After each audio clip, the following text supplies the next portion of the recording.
magaalada Hargeysa waxaa lagu soo xiray kulan lagaga hadlayay sidii warbaahinta Somaliland uga qayb qaadan lahayd uguna ololeyn lahayd ka qayb qaadashada sharciga iyo siyaasadaha wasaaradda shaqada iyo arrimaha bulshada Somaliland. kulankan oo labadii maalmood ee la soo dhaafay ka socday magaalada Hargeysa waxaa soo qaban qaabisay wasaaradda shaqagelinta iyo arrimaha bulshada ee Jamhuuriyadda Somaliland, waxaana ka qayb galayay warbaahinta Somaliland mas'uuliyiin ka socota wasaaradda cadaaladda Somaliland iyo aqoon-yahano ku xeel dheer arrimaha sharciga. madaxa maanaha ee wasaaradda qoyska shaqagelinta iyo arrimaha bulshada Somaliland oo kulankan ka hadlay ayaa u mahad celiyay cid kasta oo ka qayb qaadatay qabsoomida kulankan labada cisho ka socday Hargeysa. aad iyo aad baan ugu mahadnaqaynaa warbaahinta kala duwan ee Jamhuuriyadda Somaliland, wasaaradaha cadaaladda iyo garyaqaanada kale ee ka soo qayb galay kulankeenan inoo socday muddada labada cisho ah.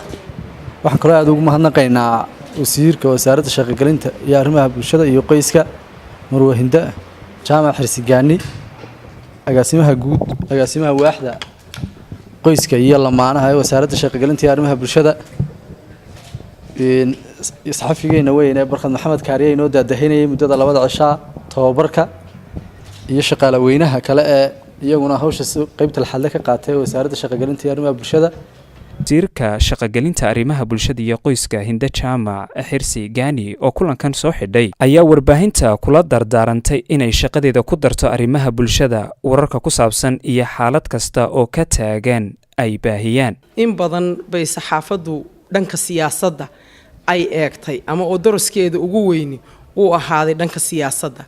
maanta wuxuu yahay kulankani ee aanu isugu keenay labada cashihi inay saxaafadu iyaduna ay maanta nala taargad garayso ama ay muhiimadda saarto arrimaha bulshada, in ay saarto arrimaha bulshada oo runtii fara badan, hadday tahay baahiyaadka jira, hadday tahay dhanka tacadiga, hadday tahay dumarka iyo kaalintooda siyaasadda, dhammaan shuruucda kala duwan ee lagu daryeelayo ama lagu ilaalinayo dadka inta nugul, xakamaynta wax weeyaan waxyaabaha tacadiga ah. waxaa soo dhami waa waxay bulshadu u baahan tahay.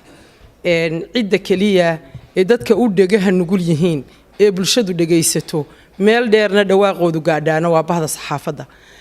annagoo ka duulayna inaad gaarsiisaan oo u sharaxdaan waxaanu idinku qabanay seminaarkan labada casho ah inaad nala eegtaan annagana oo bal aad ogaataan waxaanaanu ka hadlaynaa ma yihiin wax bulshadu u baahan tahay in la gaarsiiyo mise maaha. marka waxaan idin leenahay bulshadu ha dhagaysato in badan buunbuuniya baahiyaadka bulshadu u baahan tahay in wax laga qabto haddii idamka Ilaahay ka dhigo. ma aha ujeedadaydu siyaasadda ha nagu taabanina, siyaasaduna waa ta dalku ku socoto, dadkana aynu doonayno inaynu ku hagno, iyada laftigeeda inaad gudbisaan waa muhiim iyadoo laga istaagayo dhanka positive-ka ah. kulankan labada maalmood socday ayaa lagu tilmaamay kii ugu horeeyay noociisa ee wasaaradani soo qaban qaabiso si looga arinsado sida warbaahinta looga qayb gelin lahaa u ololeynta sharciga iyo arrimaha bulshada iyo baahinta siyaasadaha wasaaradda. Xamse Xirsaxayd, codka Bariga Afrika, Hargeysa.